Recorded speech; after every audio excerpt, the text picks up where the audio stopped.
Every single breath you take, and literally every movement you make, relies entirely on what we're about to discuss. Welcome to this explainer. Today, we are diving straight into the ultimate biological engine driving cellular life, the TCA cycle. Now, whether you know it as the Krebs cycle, the citric acid cycle, or the TCA cycle, this incredible biochemical nexus is the very reason aerobic life as we know it is even possible. It's a beautifully complex engine right at the center of cellular metabolism. So we're going to break down exactly how this engine operates, how it's regulated, and fundamentally, how modern researchers actually peek under the hood to measure its performance. Let's get into it.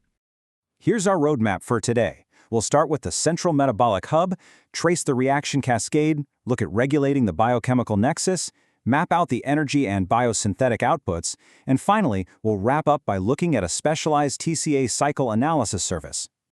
All right, part 1, the central metabolic hub. So, deep inside the cell, specifically within the mitochondrial matrix, the TCA cycle acts as this bustling metabolic intersection.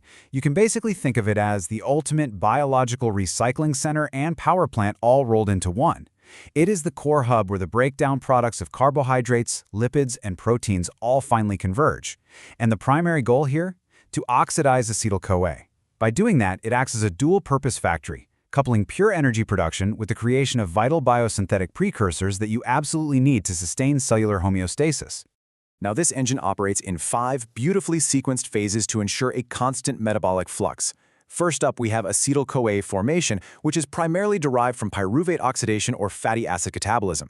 Step 2 is citrate synthesis, where that acetyl-CoA condenses with oxaloacetate, officially committing the carbon substrates to the cycle. Then we hit step 3, sequential oxidative decarboxylations. This is the stage where carbon dioxide is released and vital electron carriers are generated. Step 4 introduces substrate-level phosphorylation, which directly converts thioester bond energy into GTP or ATP. And finally, step 5 is cycle renewal. It regenerates oxaloacetate so the whole process can seamlessly start all over again without skipping a single beat. Moving right along to part 2, the reaction cascade. Down at the microscopic level, this entire cycle is driven by a meticulously calibrated cascade of enzymes. Take a look at citrate synthase. It initiates the whole progression, but it's strictly inhibited when the cell already has high energy levels, like abundant ATP. Then you've got isocitrate dehydrogenase, or IDH, which serves as a primary flux control point. It's incredibly sensitive to the cell's energy charge. The alpha-ketoglutarate dehydrogenase complex acts in a really similar way, carefully managing the flow through feedback suppression. And of course, succinate dehydrogenase is completely unique here. It's actually physically embedded right in the inner mitochondrial wall, acting as a direct physical bridge connecting the TCA cycle to the electron transport chain. Every single enzyme is a perfectly adapted gear in this machine. But, the cycle doesn't just exist in a vacuum. It is an elegant, bidirectional exchange system that ensures incredible cellular flexibility. We call this the amino acid-citric acid cycle interplay. On the catabolic side, amino acids can be broken down to replenish cycle intermediates, a process called anaplerosis. Imagine a busy factory where outside shipments bring in spare parts so the assembly line never has to halt.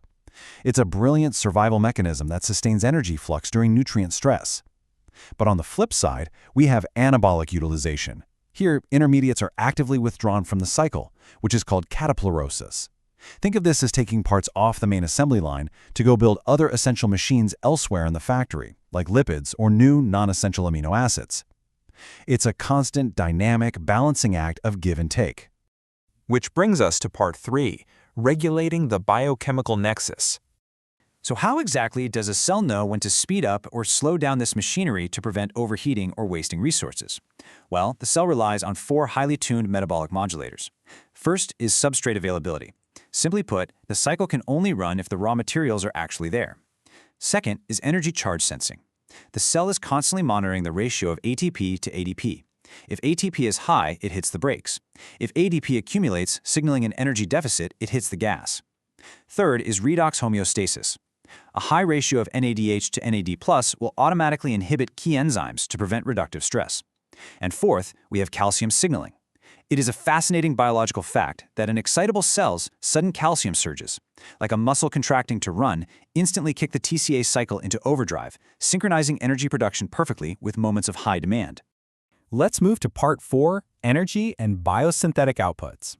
10 to 12. That is the magic number of ATP equivalents generated from a single acetyl-CoA oxidation. While the cycle itself only generates one GTP or ATP directly through substrate-level phosphorylation, it produces multiple high-energy electron carriers, 3 NADH and 1 FADH2. When these carriers donate their electrons to the mitochondrial electron transport chain, it drives massive proton gradient formation. The resulting oxidative phosphorylation yields a staggering 10 to 12 ATP equivalents, cementing the TCA cycle's undisputed role as the powerhouse of cellular bioenergetics. But remember, this isn't just a one-trick pony. Beyond pure energy, the TCA cycle is the ultimate biosynthetic crossroad. The intermediates generated here are the exact raw precursors needed for fundamental cellular structures. Oxaloacetate and alpha-ketoglutarate are siphoned off to synthesize vital amino acids for protein building. Succinyl-CoA is absolutely critical for the synthesis of heme, the very molecule that lets red blood cells transport oxygen. And citrate is actively transported out into the cytoplasm where it acts as the starting material for fatty acid synthesis. Without these specific withdrawal points, basic structural life, membrane formation, and cell replication would just grind to an absolute halt.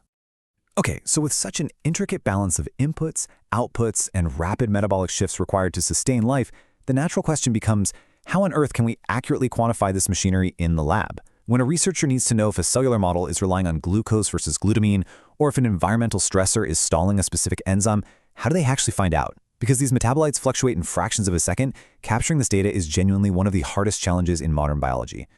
And that leads us right into Part 5, the TCA Cycle Analysis Service.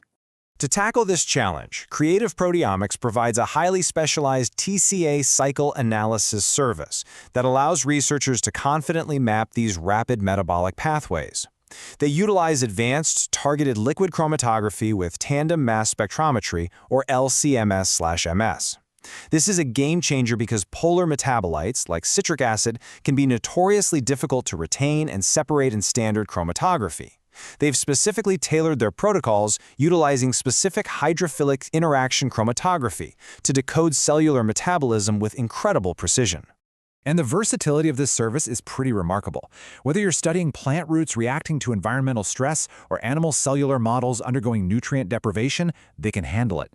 They detect a massive panel of key central carbon metabolites, everything from acetyl-CoA and ATP to specific isomers like citric and isocitric acid. And they can extract this data from incredibly diverse sample types, solid tissues, serum, cultured cells, and even microbial organisms.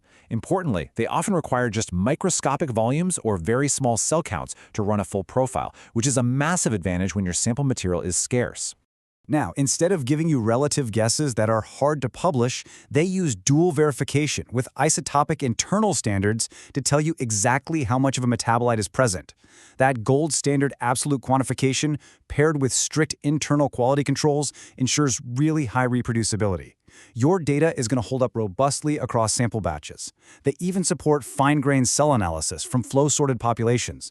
But most importantly, it connects the data directly back to your success by providing actionable pathway node insights. It doesn't just hand you a spreadsheet of random numbers, it reveals exactly which metabolic nodes are shifting, showing you clearly which enzymes are activated or inhibited by your specific experimental conditions. Researchers all across the biological sciences are using these insights to break new ground. As Dr. Laura Henderson notes here, this kind of thorough profiling provides crucial context for how organisms adapt metabolically to external pressures. By successfully measuring the TCA cycle, you aren't just looking at data points on a spreadsheet, you are holding the actual blueprint to the ultimate engine of life. So the only question left is, are you ready to see what's powering your research?